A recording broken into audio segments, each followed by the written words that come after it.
Hello, everybody, and welcome back to another Donaram.com podcast. Thanks for joining us, and tonight I'm again joined by Beau and Don, and we're, of course, all just sitting around talking video games and enjoying a crisp, refreshing Busch Light. Tonight's episode, we wish, was brought to you by John Deere. I saw an advertisement actually on the way back out of Newburgh today. Beau, it's a loader, it's a mower, and it's something else useful in the yard. John Deere. Nothing runs like a deer. Nothing runs like a deer. Except several other animals. But the topic tonight is KOTOR, Knights of the Old Republic, 2003. We're taking a walk back. What a year. Star Wars RPG. Had there been one prior to this? Probably. Not a good one. When did the D&D books for Star Wars come out? Do you remember? Those were actually released shortly. I think Wizards of the Coast actually got the license to do those right after they did Dungeons & Dragons. So, because it was based on the 3.0 system. Well, I take that back. When you're asking about Star Wars RPG, that goes all the way back to '86 with the West End Games version. So the one that KOTOR was based on, though, is the 3rd edition rule set that was converted to Star Wars. I still think that's a great system for Star Wars. I really do. Yeah. If I sat down to play a Star Wars game, it would be the West End or the Wizards of the Coast one. So that's the one it's based on. You could pick 3 rogues from that, 3 classes from that system. You could be the rogue, the scoundrel, or you could be the scoundrel, the soldier, or what was the 3rd class you could pick? Or was it just soldier and scoundrel? No, I want to say that was the 3rd one. Scout. Right, yes. Scout. I actually like the scout. That's odd that I couldn't remember that. Yeah. So, those are the 3 classes from that you could pick. You can only be human. You can't be a different race. You have to be human. How do we even begin with this one? Well, this is like Adam. You and I, we mostly played this in Cody's basement on Cody. Xbox. Yes, Cody. Brought to you by Cody. I remember my first. You said there was a new game that we were going to be playing basically all night. So I left work in my red truck and I drove through a very cloudy night, almost wrecked into a deer. Actually, ironically. Nothing runs like a deer, Don. Yeah, nothing runs into your truck like a deer. Yeah, that's a true statement. It was like a Silent Hill monster, really. Was it a buck? No, I wouldn't have even had a head out of it or usable meat. Really, it was a pretty gangly thing. But I did make it to Cody's basement, and that was KOTOR, and I was like, wow, this is Star Wars, but it's not action adventure and lame like that. This is RPG. No. One of the things I really like about KOTOR is that it's low tone. Yeah. It's very It is very Star Wars. It's very Star Wars, but they didn't feel the need to make it like Shadows of the Empire. Yeah. And in so many ways, in doing so, they made it more Star Wars. Yeah. Right. There's moments for character development and just being, human, like Han Solo being a bit of a joker every now and again. I say this probably in a terrible way of saying it, but the characters didn't feel larger than life like they do from the main Star Wars series. Yeah. A couple felt really larger Revan, than life. There's some Marys. Sure. Okay. But your character itself? What do you mean, Revan, sure, but your character yourself? Okay, right up until that point, you're with Bastila and Karth. Right. And Bastila has a special power. She can sit and think, and she thinks happy thoughts. She wins battles. Battle meditation. She actually is very important. Yes. Karth also very important. So, also the most intolerable character in BioWare history. Yeah, I mean he's important to the story, right? Because he's I can't remember his rank. He is important to the Republic military. People listen to him for some reason. Awful, intolerable character. But at the start of the game, you are just some guy who knew a lot of languages, and your use as a scoundrel scout soldier. You have a very impressive resume, sir, as a scoundrel scout. We need more honest liars like you. So you get enlisted, and you wind up with the fleet, and only after you get assigned a bunk do you realize that the fleet is actually a ship and is under attack. And it's kind of in a bad way. You need to get to an escape pod. Your bunkmate, who you don't know who he is, because apparently he works the day shift. That's literally the explanation. Yeah. I'm not surprised you never saw me. We work opposite shifts.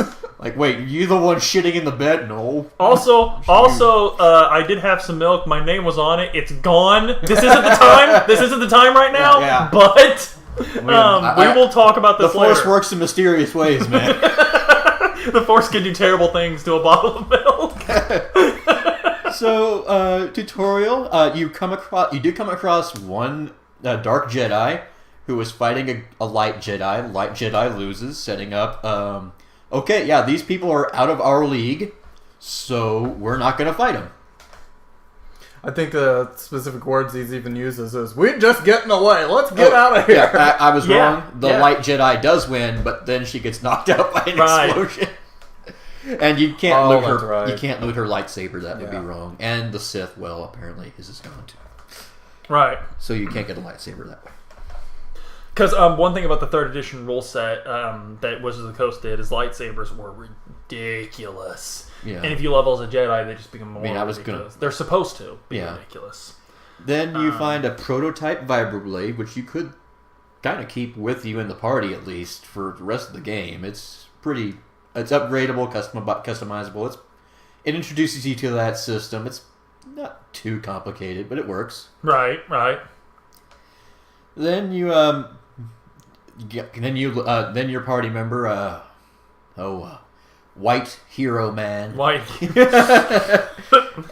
Yes. Who could forget him? You come across a dark Jedi who has a face. He has a face model, so you got to take him seriously. Yeah, this one you're gonna have to fight. This one.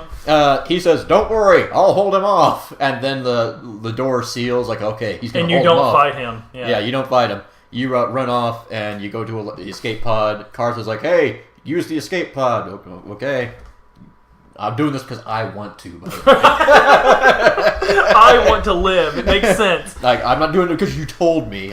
Which is important to establish because Karth is going to be all over your case for the rest of this game. So you would do escape with, and you meet up with Karth. He does. What's the name of that planet? To his Terrace. To his credit, he does drag you out of the life pod and sets you up with a nice apartment that I never actually really went to, even though you could always respawn there. It's handy enough. Okay, basically what Don is saying is maybe Karth had a right to be a little harsh in the beginning. Yeah. But it wears thin very quick. I hate Karth Onassi. I hate him. Couldn't tell. I, thought you were boys, but... Okay, so from there, we need to find Bastila. Why is a Jedi, even Bastila, so important? Well, she's not just any Jedi. She's a very special Jedi. She can think happy thoughts and win battles. Oh, that seems important.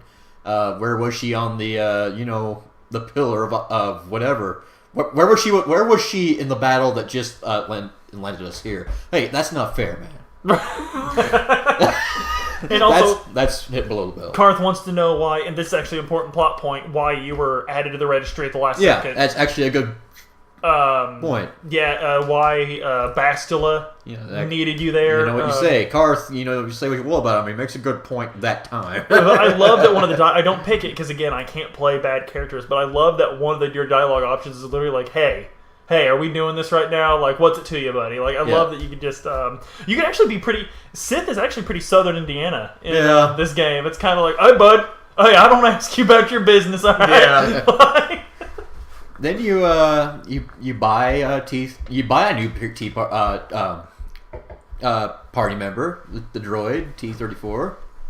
Oh yeah, he was a lovable character. I'm really glad that the party member you buy is not a slave. Let's just get that out there right now. Like, it's a droid, and so long as you keep wiping their memory, you don't have to worry about them. Yeah, you don't have to. You don't have to worry about the your whole moral arrangements, the line between property and personal rights. You don't have to worry about it. It's not a big deal. It's a cell phone. It's a cell phone that helps you out. With thoughts and feelings. And wheels. Anyway, you wind up meeting Mission in Zalbar. Yeah. Oh, yeah, she's 14. Mission is a teenage girl. She's extremely teenage girl. Yeah. Like her entire and if you're a Sith, the way you influence her to become evil is literally like leading her down the wrong. You're the kid from the wrong side of the tracks. Like, she starts. It's like, hey, Mission, you want a cigarette? Oh no, thanks, I don't smoke. Oh, sorry, Mission, I thought you were cool. That's my bad. Like, that's literally what it is. She's like, no, wait, I'm cool, and she like starts smoking. Me and Zalbar, we're really cool. And she is 14, so there is no romance. BioWare showed some incredible reserve there. Yeah, unfortunately, they don't moderate the internet altogether, so don't look too hard. Right. You don't have to look very hard. She's Twi'lek, or Twi'lek, depending on what Star Wars fan you're talking to. Pretty much typecast as future slave dancer for the Hutts. Yeah, and Zalbar is a Wookiee that doesn't like you very much. No matter what you do, really. I don't recall that. I mean, he just sort of, like, even when he first gives his life debt to you, it's kind of like, hey, I'm doing this because I have to. Oh, okay. I'm not real. He is kind of standoffish. Yeah, he's kind of but he's had to protect Mission. They live a rough life. Yeah, it's understandable. You know, I believe wasn't he a slave for the Sith Empire? No, he is the son of a chief who attacked his brother for conspiring with the corporation. Chewbacca was a slave for the Galactic Empire. Okay, that's where I got my. Yeah, he was disgraced because climate change was happening, and he killed someone who was a denier. This will come back later in the Mass Effect You don't series. understand. We have to stop Zerka Corporation. But, they're enslaving us. But you need Mission and Zalbar to find Bastila for narrative reasons. She's a hacker. She hacks. And they're in good with the good gang. Unix system. Yeah. There's two gangs. She knows this. Yeah. One of them is good because it's Star Wars, and Yeah. one of them is bad because it's Star Wars. The one that's good is good without question. There's really no moral gray area. They're they don't spray or tag. They're the mob people who hand out school clothes for kids. They're the junkyard kids from Fat Albert. They're a gang that goes around making people feel better about themselves. And the other gang is they're the soldiers you of came Smile. in second. That's as good as first. The other gang is they hang out with Roger Klotz from Doug. Oh god! By the way, there is a 10-hour loop of his like maniacal laugh or whatever he does. There's actually, by the way, speaking of old cartoons, Nickelodeon cartoons. Just want to mention this real quick. There's a Facebook page called Every Single Frame of SpongeBob Every Single Day. They're literally posting every frame of SpongeBob sequentially. It's incredible. I don't know that that's exactly what it's called. You'll know it when you see it. It's high art. Cartoon Frames, that is the actual name of the page. They're sharing their stuff a lot. I see what he's getting at here. Yeah, okay. Yeah, okay. The official favorite scene of SpongeBob of Donoram. All right.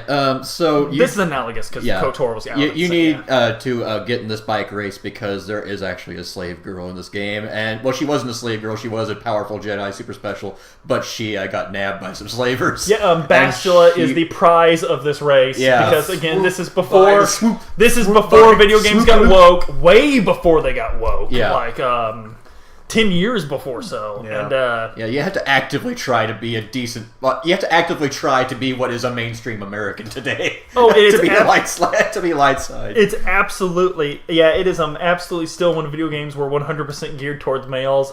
They were, face it.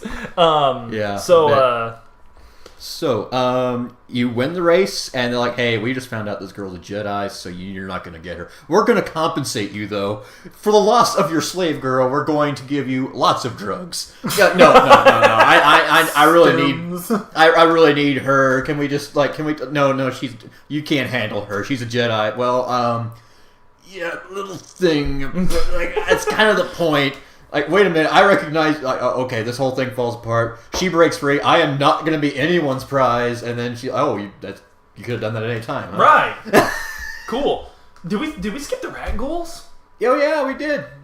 Oh, no, is that a skip? You do not have Bastila with you when you do the rat ghouls. Oh, yeah. The rat ghouls, I just think it's an important distinction because it's one of the first points in the game where you can really have to make a decision. And if you're evil. as my buddy Nick so brilliantly put it, when you get the rat ghoul cure, The best part is you could literally make a 2012 era political decision.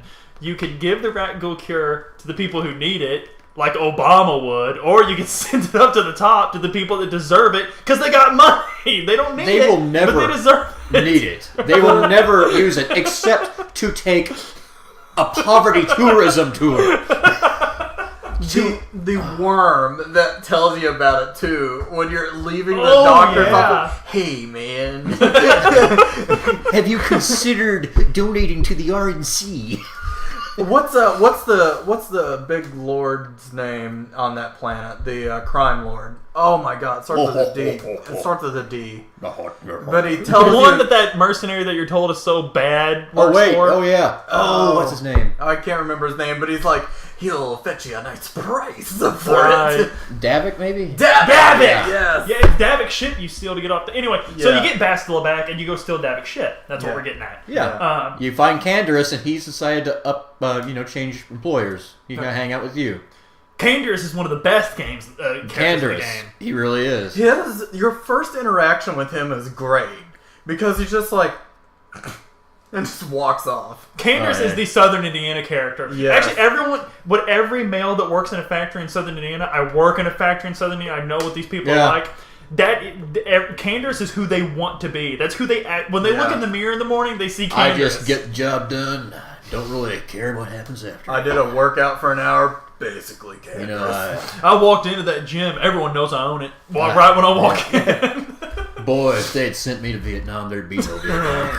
You know, if I was on the planes in 9/11, it would have went down a lot differently. That's all I I'm told saying. them at the Arby's drive-thru that I had That plane that $1.99 crashed for in- my 4-piece mozzarella stick, and they didn't even ask me for My- it. Hey, my woman said Diet Coke, and you're gonna give my woman's a queen. You're gonna give her what she needs. Okay, so Canderous, whenever people talk like we do and just go off on tangents, he's like, "Hey, we're here for a job." Right.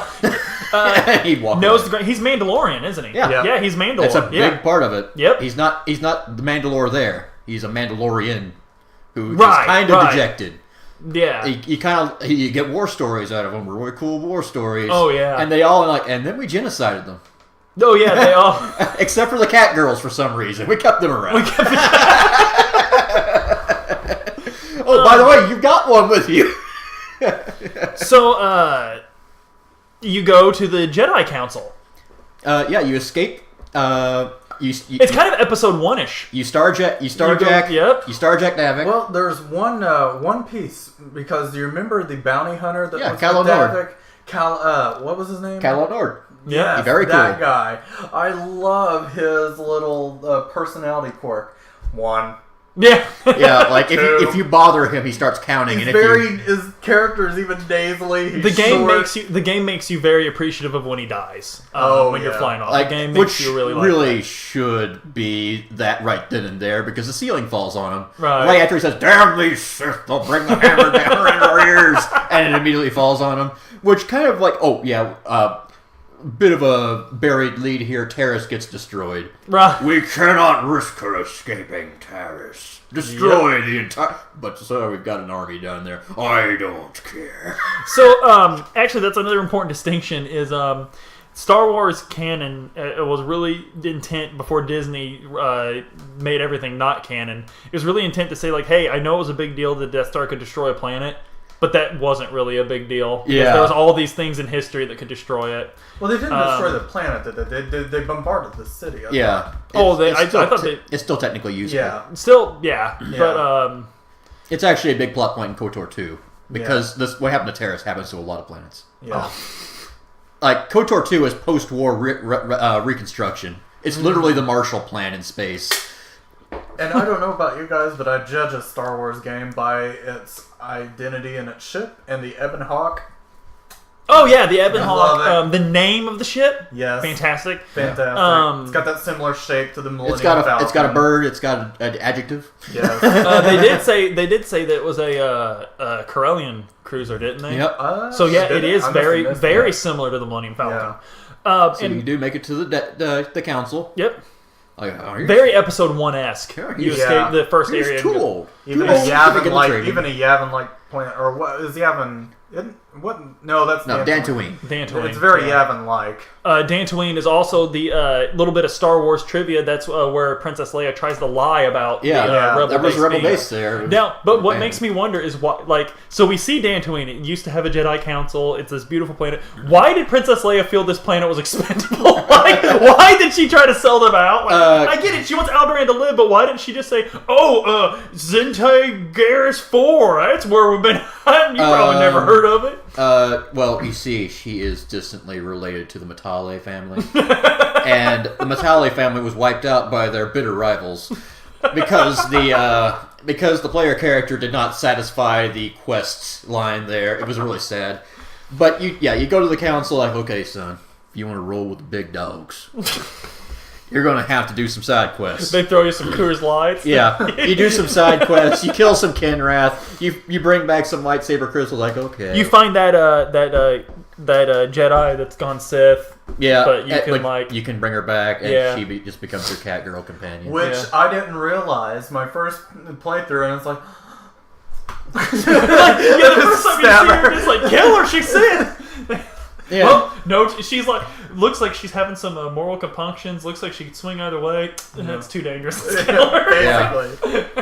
It's kind of funny because, like, when you get back, like, oh yeah, I see you brought her back. Good job with that. Like, she doesn't seem that important, right? I didn't make the connection that out of my array of 9 party members that I could pick. Oh, there's one silhouette still there. Right? Yeah.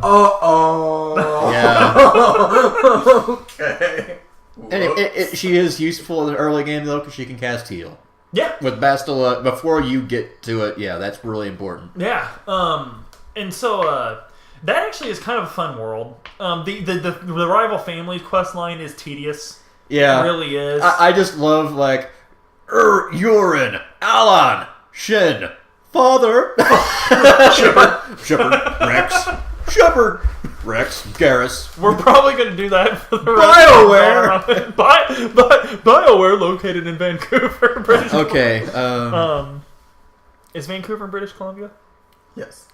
Okay, so eventually you get your training montage. Live to win. Lift a rock a little higher. And that montage. And then you talk to Bastila like, okay, so you know I'm a Jedi now, and I can Yeah.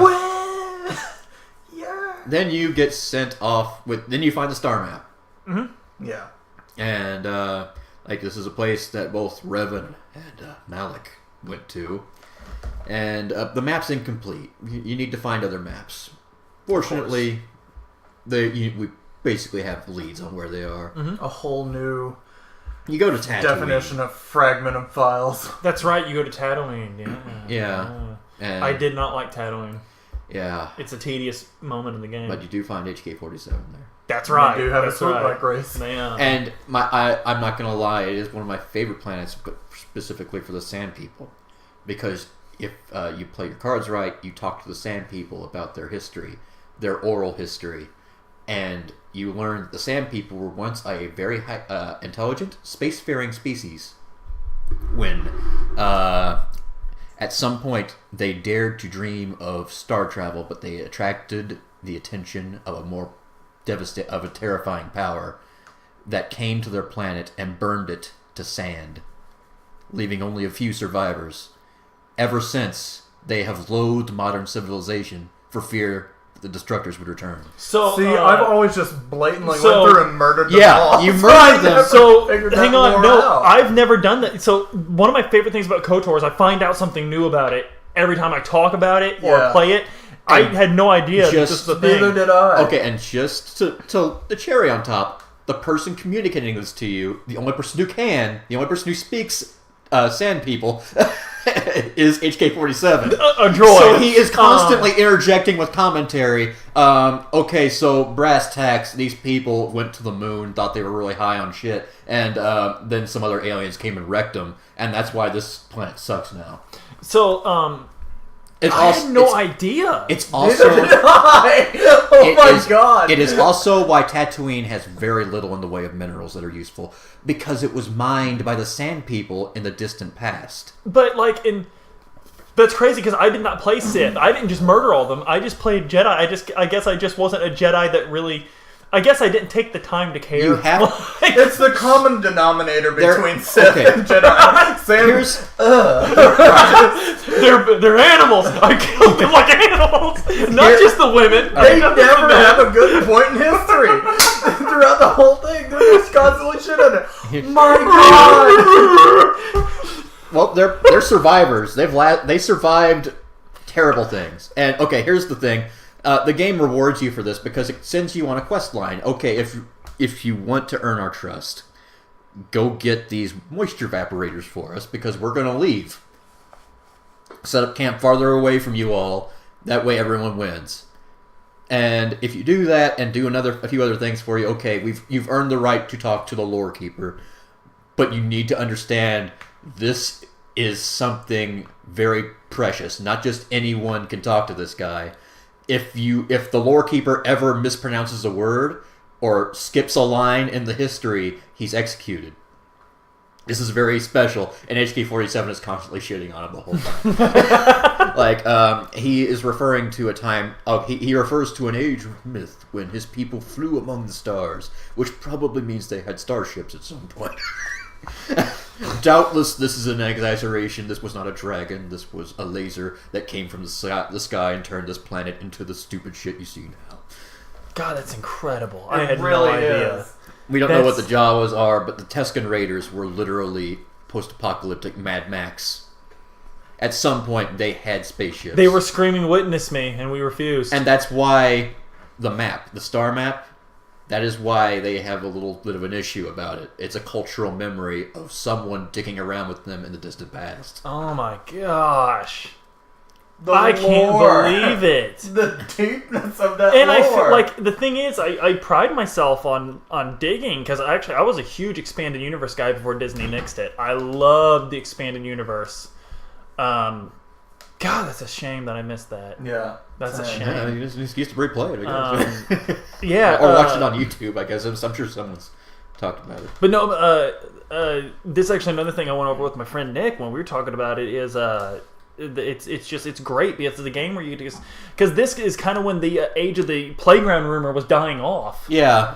Google showed up. Yeah. Google showed up, so you didn't, but you weren't necessarily looking at Google like, what else can I do in KOTOR? Yeah, you play through it once and immediately you know everything else right. about the game. Yeah. So then you keep playing it and you keep discovering more and more, like, you can have a one-night stand with Bastila. Yeah. You can do that. You can have, Zalbar, and I think I shocked you guys with this. You could be so Sith that you could convince Zalbar's loyalty to you to make him kill Mission. Oh yeah. Rips her arms off. Freaking metal. It's stupid. I hate doing stuff like that in video games. But you can do it, and it's something I didn't know. Like, it's just there's so much in this game to discover. Like, but anyway, so you get the star map from the Tusken Raiders and their extremely tragic story that I never noticed. It's actually really. It also has to do with the main story too, which we'll get to. But, right. Yeah, and then you go at some point. You know, you get a bunch of wacky side content at the starport. Every time you go to a starport, it triggers some kind of event, like some Mission's brother's sister. Hey, Mission's brother's I've got girlfriend. this get-rich-quick scheme. You know Terrace? You know how it went tits up? If you can murder some monkeys for me, I can make wine. That doesn't work out very well. But you also pick up Gizka, little toad things. And you can kill them, you can pet them, you can play hide and seek, have fun, but you can never get rid of them. You can put down poison to kill them all, or you can go to the next plot-relevant planet, or not really the next, you can go any order you want. But you go to Manan, the water world, it's like, hey, here you're setting up a zoo. Would you like some Gizka? All you have to do is go on my ship, and give me all your money. You can have them. Gizka, I hear those things are really hard to get rid of. They reproduce really fast. We're looking for, more interesting animals with a more stable breeding period. No, Gizka. Everyone loves them. Kids. They're literally tribbles from Star Trek, by the way. Literally, that's what they are. That's literally what they are. There's a great scene. If you try to kill one, even if you're full Sith, red eyes, you'll still have a clutch your head in anguish moment because they keep reproducing. Like, every time you kill one, two more hop out, like, hey, play hide and seek again. Anyway, Manon, you know how it is. The Sith and the Republic are both there, and the people of Manon are being reasonable, rational centrists and trying to play both sides. Like, okay, there's obviously truth in the middle here. Aristotle did speak of the middle path. Yeah, and like you go down, a great Jedi teacher. Like there's the murder trial where you actually have to either there's two light side ways to end this. You can Your Honor, my client is guilty as shit. Which is I think you get disbarred doing that. Like you lose your law merit badge at the Jedi Council for doing that. But the other one is to straight up frame the Sith. Well, obviously the Sith killed her because they're so evil. Which is like the one time the Sith are accused of something they didn't do. Right. Later, and then you end up in that courtroom again when you accidentally either poison the planet or blow something important up to disturb a great beast that actually is responsible for all the healing stuff in the galaxy. Right. But you go down to that base, the Sith base, and you realize that there's a bunch of Selkath youth that are being led down the wrong path. Like, they're not force sensitive, apparently. They just have blasters, and they're being told, you know what's really cool, kids? Murdering your parents and putting Ron Paul in charge. Like, it's true. Pure strain gold. It's the future. It's the future. Like, but kids, I found one of your best friends dead, and they were holding this amulet. Oh no, the light side truly is the path. We will tell the world of what has happened here. Okay, and then you go up to the front, like, Your Honor, I move that you kick all the Sith off the planet on the grounds they enslaved your children. And the judge is like, I am a reasonable centrist, but this seems... I am willing to concede this point. I am very logical. So you get off Waterworld. Let's be honest, it's kind of a weak world. It's a weak spot in the story. The only interesting lore thing is that they built this star map on what is now ocean floor, which hints at planet undergoing some kind of catastrophe at some point. Global warming happened, I guess. We don't know. That could have been natural global warming. We don't know. We don't know who lived there. We cannot prove that was Manon made. It could have been Selkath made. Maybe there were oceans. They evolved, and we need more real estate. So they murdered all the innocent land dwellers. We don't know. We can't prove this. That's just a game theory. So then you go to another planet. You go to the Wookiee planet, Kashyyyk. Yes, Kashyyyk. Yes, now that's getting good again. Now it's getting good. And we meet the blind Jedi. Yes. Oh, it's so good. His eyes are weak. I don't know if he's blind. Is he? Is he blind? I think his eyes are weak. He's just old. Yeah. There's some bad aside, isn't there? Yeah. His eyes aren't good. Right. Like, I think at some point, on another planet, he will make a joke. If you claim he's a slave, like, oh no, this guy's my slave. Oh, master, I'm glad you don't beat me. I can't very see. Oh, cool character though. He's the old Jedi character. Very cool character. He has a garden in the middle of a diabolical forest. Right, a forest where everything is evolved to kill you. Yeah. And this is one place. It's Pandora. Basically, yeah. Yeah, it's Pandora. It literally is. Except Wookiees instead of Na'vi, which is way cooler. Yeah. And the deep lore here is that you find out that the star map at the bottom of the floor, there's hints that Kashyyyk was bioengineered. Everything about it. Oh, yeah. Because this is an agri-world gone insane. Like, at some point, some precursor race, obviously, groomed the Wookiees to be gardeners. And they still have that cultural thing. Our claws are not weapons. They are tools. Right.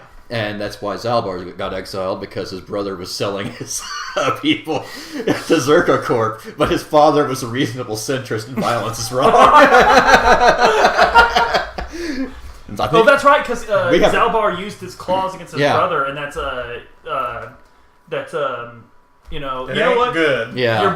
Zalbar, your brother was selling us to, the Sith, but, we have rules about claws. You know that. You know it. They made an example. Those were the rules of the game, and you knew them. I do like bringing... I'm a reasonable Sith. That's my new favorite line. And then you go down there, and there's Mandalorians hunting Wookiees for sport, because they're just playground bullies. Like, dudes, they really are. The Roger Clods. They are the Southern Indiana. Oh, God. They waved the Confederate flag. Yeah, states' rights, man. That's my favorite part of living in Indiana, by the way, is all the Confederate flags. It's ridiculous. We have so much cool Union history. Iron Brigade. Let's wave the fucking flag of the traitors. That's right. Right, I don't understand. Like, we were a northern state. I don't understand why. Well, very Southern sympathetic, sure, I admit, but it still doesn't, like... But... You lost. It was about racism. It was about slavery. 300,000 Southerners fought for the Union. They're the real heroes here. Let's be honest. Okay. I don't know if Canderous has any lines if you bring him to those Mandalorians, because he does have a side quest where he wants to reunite the Mandalorian clans, right, and civilize them a little bit. Well, right. At least get them back into a nation-state footing instead right. of being raiders. I can't remember if this is one area where you can recruit Mandalorians. I can't either. I don't know. I think it might just be on Dantooine and a few other planets, but it's a thing. Right.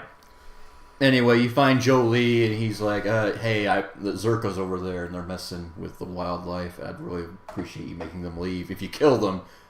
Dude, why'd you kill them? He's not light side. He doesn't think what you did is wrong. He's a reasonable centrist. He's just disappointed. Look, I'm above all this shit, Ren. It's not left, it's not right, it's correct. Yeah, I'm just so above it all, really. I don't get riled up. Until one specific part and one specific path, and then he gets riled up. But yeah, I do like Jolie, and then Zalbar's brother. It's so hard not to say Chewbacca. He says, my dad's down there. You know that crazy Wookiee. He's my dad. You need to kill him. He's just it'd be mercy, really. He's insane. He wouldn't want to live like that. I know him. Pull the plug, man. And you meet him down there like, I'm insane because my brother sold me into slavery. Oh, that's a good reason. Okay, you rambling old man talking about how slavery is bad. I'm a reasonable centrist. I'm willing to concede that you might have a point. But your brother is offering me money. Your son is offering me money, and let's be fair. He probably learned that from someone. Anyway, yeah, proper choice. You wage a slave revolt against Zerka, which is cool. It is cool. It's very cool. But it has a consequence, and actually a really cool consequence. You can't land there anymore. There's nothing there. There's no shopkeepers. An anarcho-primitivist revolution has just taken place. Right. This is the Khmer Rouge. Right. but a decent one. Yeah. Eventually, the Vietnamese Wookiees, they're going to show up, get rid of the Khmer Rouge. America is going to try to put them back in power. And it's just going to be this whole awkward thing no one talks about. And when people do, Henry Kissinger's a bad person. That's basically what we're trying to say. Look, let's just be reasonable here and just accept that as the common ground. So, speaking of common ground and being reasonable, let's go to Korriban. Oh God. Okay. One of the highlights of the game. It really is. Korriban is. This is the planet. This is high school. This planet is high school. It's literally a Sith Academy. And it's a Disney. Everyone. It's a Disney Channel high school where people die. Yeah. First thing happens, there's some bullies that show up. Oh, look, fresh meat. He's got himself a starship and slaves that have lightsabers. Why you say that? That's my business, motherfucker. These are my property. Oh man, I don't have ask you about your business? Okay. We'll let you live if you amuse us. Okay, so these two Mandalorians are walking in the woods. Oh, I've heard this one before. That's one of their lines. Yeah, It is. they play with it like, okay, I want to listen. I don't think I've heard this one yet. Oh no, he's putting a different tune to it. Yeah. So, one of them falls over. He calls into headquarters, and then, he says, "Man, my partner, he just fell over. I think he's dead." Well, first of all, let's make sure your partner's dead before we freak out. Blaster shot sounds. Okay, now what? Too funny. When was the last time you played this game? High school. I love that you just recited the joke out of that RPG. Too funny. We need outtakes from that game so we can get that man's specific line read. Too funny. If you're listening, sir, whoever did the voice acting on that one, I salute you. hit it out of the park, man. We're doing you no justice. Yes. So you do make it into the prestigious, private, charter Sith Academy.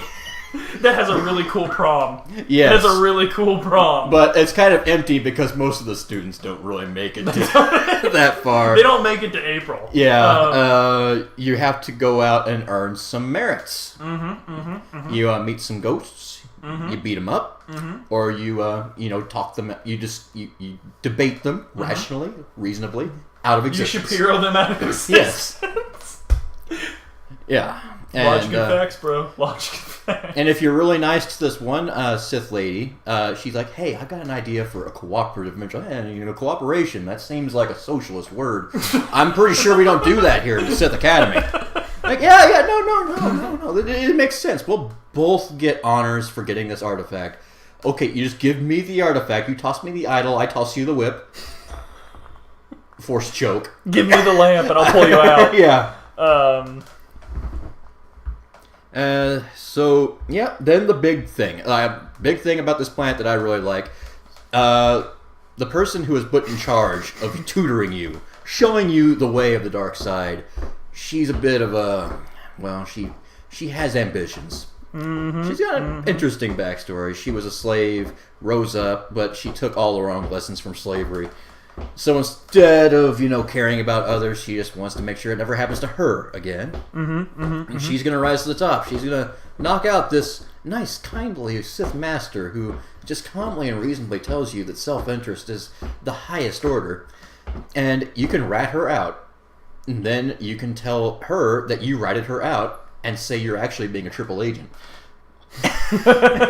And depending on how you want to do it, you could make it so both of them wind up poisoned. Or, no, you can poison her, have her join you in battle against him. Oh, yeah. And then, okay, well done, my Padawan, my dark apprentice. Now it is time for me to betray... You poisoned my hot dog. How could you do this? It is so delightfully Sith. I'm so proud of you. It's so delightfully Sith. I just love it. As they're dying, dying, they're like, tell me the Mandalorian joke one more time. It is too funny. Too funny. Unfortunately, if you kill both of them, you don't become the Master of the Sith Academy, which just proves that I don't understand how the Sith work at all. I thought I would be in charge, but now you're all dead because I can just, at this point in the game, let's be serious, I can lift my hand, the room will die. I don't know, I need to stop doing it. I need to stop hailing people, try to hail a cab, New York City just evaporates. It's this whole ordeal. It's not worth it. It's not worth it. Yeah, so, core events. It's so delightful. Too funny. Of course, if you are going the Sith route, you can keep the Master alive, and he actually will bow down to you. It's actually pretty cool. Yeah. Especially if you've gotten to the reveal. Also, let's make a distinction here. Less people die in the Sith route on Korriban than they do in the light side route. Because no one will simply bow down and accept that you are the rightful Lord. And there is a interesting side quest. On Korriban, there is a package. You're told not to open it. You open it, you get teleported into a white realm. There's a weird alien you've never seen before. And he's just sitting there on a sofa. He's like, fuck. Dude, are you real? Oh man, it's been like a year since the last guy came in here. Like, oh, is he still around? Oh yeah, he ran off that way. Anyway, I got this idea. You're in a prison, a mind prison. My race condemned me here for some reason. It was like I stopped counting a long time. I'm bad with numbers, by the way. Make a note of that. It's been millions of years. Anyway, this is another thing I don't know about, by the way, that he's going over. I know. This is neither here. All right, there's a way out of this mind prison. You need to get back in your body. You need a body to get back to. Okay, how? Well, I know. I've had millions of years to figure it out. But I want out. And, well, you don't have a body to go back to. Well, I do. Yours is out there. You seem handsome enough, I guess. Mostly water, I guess. I can't really tell, guys. Yeah, like, look, let's just get down to brass tacks. The glaring white everywhere, it grates on you. This mind prison, it kind of sucks. So, it's the Gollum situation. Right. You need out. But he has knowledge you lack. You can't force him. You have to come to an agreement. Mm-hmm. So, a game of riddles. It's cross-cultural. Ancient precursor race man, you riddles. So you do some riddles, and he keeps figuring out the answer to them. You keep answering right back. Eventually, you get frustrated. But you don't say, like, what have I got in my pocket? You don't do that. You recognize, wait a minute, this guy, he's bad at numbers. So you go through the list of possible riddles, and you come up with a math question. I'm on my way to Dantooine, and I pick up 5 puppies. Every puppy has 5 mommies. Every mommy has 5 other puppies. And then I meet a Coruscant freighter on the other way with 8 kitties. Is this a thing in the game? Yeah, really? Yeah. It is. I'm now vaguely remembering. Yeah. I don't remember that. Is this side? Is this a side thing? It's a side quest, yeah. Wow. It's complete. You could just complete the mission by transporting it and not touching it. Yeah. But it's a smuggling operation. It's an artifact that you're told not to touch. It's a box. It's a natural. It's gotta have cool stuff in it, and it does. Well, I was light side. I did as I was told. I didn't touch it. Yeah. Anyway, eventually he's like, oh, numbers. Oh, okay. 5 times 5, carry the 2, carry the 4. Is it 34? No, it's 36, isn't it? Oh, it's just me. I'm the only one going to Dantooine. Oh, don't feel so bad. Look, I'm taking you to a slave driver. He's probably got some idiot lined up. You can have his body. You know, that really hits me where I live, man. You really care about my feelings. I feel better. And maybe he's not going to be so good at riddles. And I'm going to work on my math skills. You've really helped me a lot. Here, go back to your body. No, that's it. That's the quest. There's no item you get. You just, like, man, I'm not going back in there. God, I can't. Okay. I need to be more brave and bold when I play these games. I need, like, when NPCs tell me not to go somewhere, I need to start going there. Yeah. So, then the thing happens at some point. Like, the Sith find you. And they get you in their tractor beam. And then you have to figure out which of your companions is going to break you out. Some of them are a little bit, the droids, like, we'll just fake being broken. They'll take us to the mech area, and then we'll break out. Right. Some of the Jedi, I think, they just fake being in a coma or something like that. I can't remember them all. Bottom line, you break out. Then there's the dramatic approach the bridge to unlock the Ebon Hawk so you can escape. It's A New Hope. Right, Star. right. After the climactic battle with Karth, the character that's important to him that I don't remember the name of. Right. You're like, Karth. You kill him and he says, Karth, did you know something, your friend, something, something. Bastila, it's true, isn't it? Now's not the time. Darth Malik is coming. No, we're having it out right now. Oh God, Karth, I know. Then you Karth Onassi is that guy. Yeah, that's who he is. And you're completely in the middle. Like, okay, guys, what's going on? It just doesn't involve you. Yes, it does. Shut up, Karth. So Darth Malik does catch up to you for some reason, and then he spills the beans. Revan, haven't seen you since high school. What's it been? 2-3 years? Yeah, Karth, it was you all along.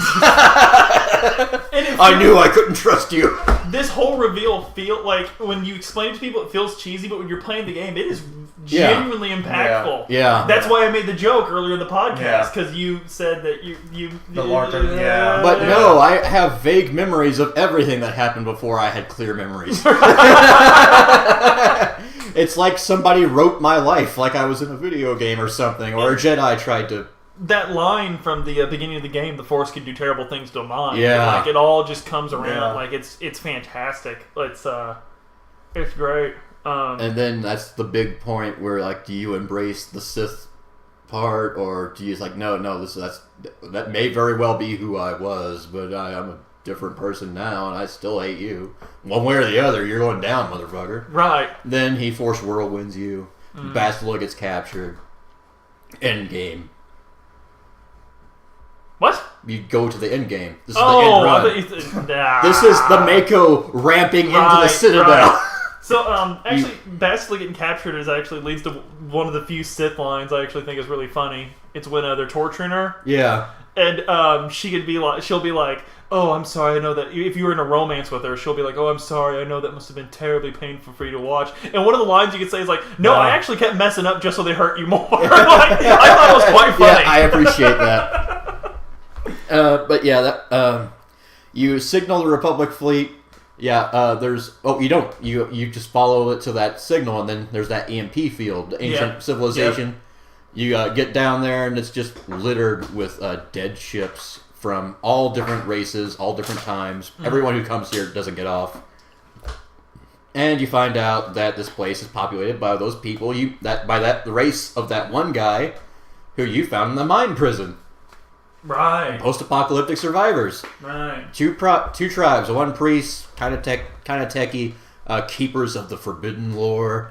The others are just upstarts, but they're cannibals, so you know. And the thing that's kind of impactful for me is that Canderous has a bad feeling about this place. Something happened or is happening here, and the is happening part is kind of terrifying. Oh, yeah. Because you start to realize the Starforge isn't just a big space station. It's a nexus of dark side. It's been fed for millions of years off the Rakatan, who built it using dark side forces. That's some pretty heavy shit. It's Palpatine's wet dream, is basically what it is. So you have to either trick the black Rakatan, who just have like black uniforms, and they're kind of darker skinned, but they're the upstarts. They're really cool as a faction. They have an interesting history. Oh, this guy, he's gonna be, and like the Reds got like, yeah, we lost our ability to talk to the Force altogether. We used it too much, or abused it too much rather. But this guy over here, he might be Force sensitive. I don't know. You can't like. It seems like they were building up to a way to get them to work together, but they didn't have time or whatever. But you have to pick one, and one of them will open the Rakatan temple. And that's when you have your big confrontation. Well, kind of. You get to the top of it. And if you're a Sith, this is kind of funny because you have Jolee with you, maybe. Or if you have Jolee, I think you have to have Jolee with you. I think so. Yeah. Yeah. But you can go around just like, I am the Dark Lord of the Sith Reborn. Holy shit, it is you. Yeah, but I work for Malik, man. You know, I've got a lot of years invested. I'm going to be moved up to middle management any day now. So, Jolie's like, dude, you really have to do that so often? I mean, it's just, okay, whatever. You get up there and you find Bastila. Like, hey, she got away. She totally didn't break under torture. Oh yeah, And then that's the big moment. Do you join Bastila and try to become Darth Revan, and unseat Malak that way, or do you just try to stick to the light side? I always stick to the light side. Always. And if you decide that if you have a connection with Bastila and maybe you like the idea of being Dark Lord of the Sith, this is where you can join Bastila and kill Jolie Bendo, and I think the cat lady joins you.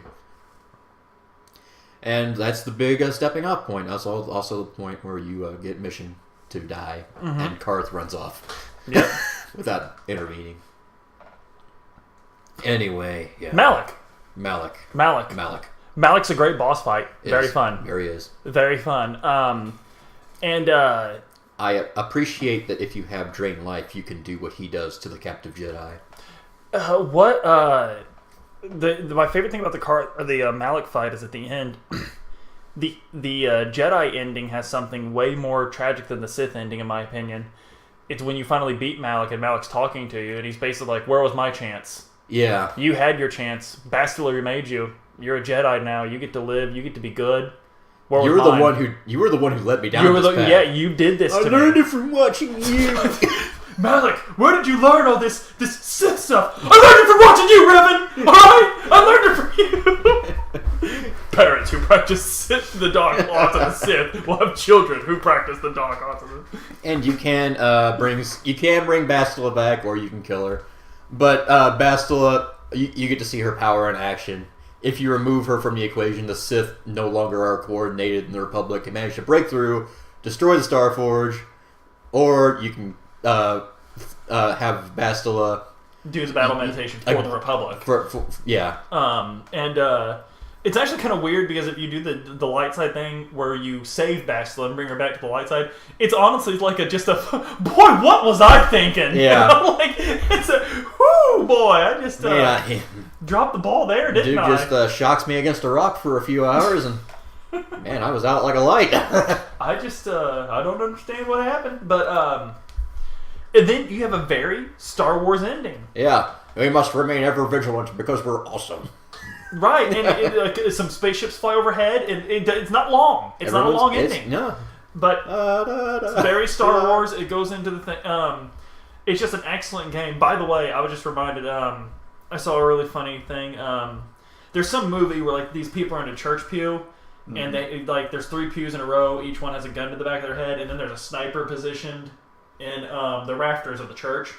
And each person, it said end game. Some other movie. Then the sniper in the rafters, it said Darth Pelagius, a Star Wars story.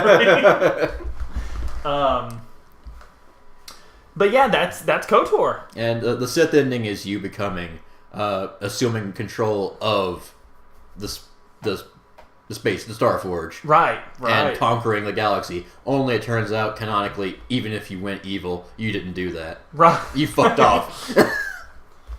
So, yeah. But it's one of those games, I think, like Mass Effect, like Dragon Age Origins, go play it. Yeah. And funny, that, like you were saying earlier, Beau, we're on a BioWare kick, it seems. This has been a BioWare podcast. And this was our childhood. Well, not childhood. Oh, this was our adolescence. Yeah. Teenage years. So these were very impactful games. Yeah. Very. Yeah. Anyway, check out this podcast on iTunes or Google Podcasts. We also have it up on YouTube along with a lot of other items to check out, especially by Don and Beau. And thank you for listening.